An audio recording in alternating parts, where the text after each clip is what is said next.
protsess emas, bu narsa juda ham kichkina miqdorda olinadigan narsa bo'ladi. Asosiy maqsad nima? Hozir shu vaqtgacha 2 yil, 3 yil ichida sizda mana bu HP, ya'ni o'sha immunoglobulin M, immunoglobulin G, Helicobacter pylori'da rivojlanib bo'lgan.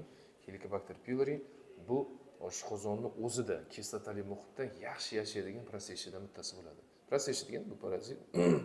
Bunaqa vaqtda asosiy davo chorasi antibiotik terapiya bo'ladi. Ikki xil kombinativ antibiotik terapiya bo'ladi, kvadroterapiya deydi qo'shimchasiga. 4 xil dori bo'ladi, asosan 14 kun davomida lecheniya bo'ladi. 14 kun davomida qilingan lecheniya qanchalik kutilgan natijani oldik, buni aniq qilish maqsadida FGDS tekshiruvi, ya'ni zond yutib ko'riladi. Kerak bo'lsa zond bilan birga o'sha dozda biopsiya ham olinishi mumkin.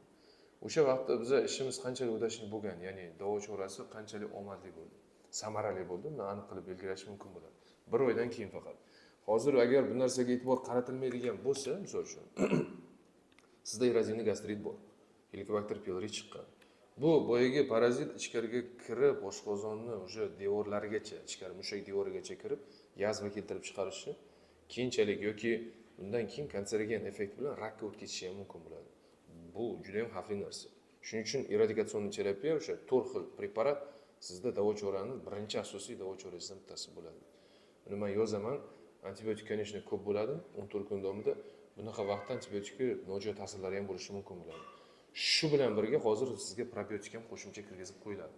Probiotik ichadigan bo'lsangiz, biz antibiotikning nojo'ya ta'sirlarini yo'qotgan bo'ladi. Lekin bu narsa qo'llanilishi shart. Standart bo'yicha oxirgi 24-yil gastroenterologiya Fransiya kongressida mana shu narsalar уже aniq qilib belgilab o'tilgan. IPP, ribogit и plus двойной antibiotikoterapiya. Ya'ni endoskopiya qilib ko'rilmaydi. Ko'pchilik qilmaydi bu narsani, xohlamaydi.